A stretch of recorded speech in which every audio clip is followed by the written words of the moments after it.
MLC తీర్మాన్ Mallanna సంధ్య theatre లో జరిగిన తొక్కిసలాటలో గాయపడిన శ్రీతేజ హెల్త్ కండిషన్ ను వైద్యులను అడిగి తెలుసుకున్నారు. అబ్బాయి కండిషన్ క్రిటికల్ గానే ఉంది. అబ్బాయి కాన్షియస్ లో లేడు. ట్రీట్మెంట్ గురించి వైద్యులను అడిగితే ఎప్పుడు కోలుకుంటాడో చెప్పలేమో అంటున్నారు. అందరూ అల్లు అర్జున్ ను కలుస్తున్నారు గాని అసలు కలవలసింది గాయపడిన శ్రీతేజను. అల్లు అర్జున్ అరెస్టు కాంగ్రెస్ పార్టీ ముఖ్యమంత్రి రేవంత్ రెడ్డి చేయించారని ప్రచారం చేస్తున్నారు.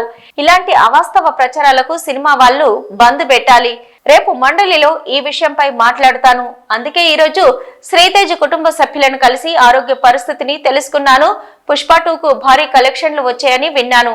అందులో 10% అయినా శ్రీతేజ కుటుంబానికి ఇవ్వాలి. ఇక మీదట బెనిఫిట్ షో విషయంలో ప్రభుత్వం ఓ నిర్ణయం తీసుకుంటుంది.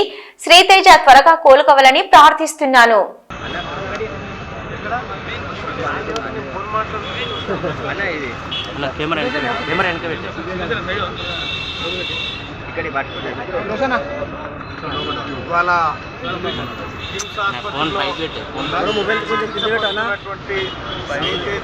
అబ్బాయి ఎవరైతే ఉన్నారో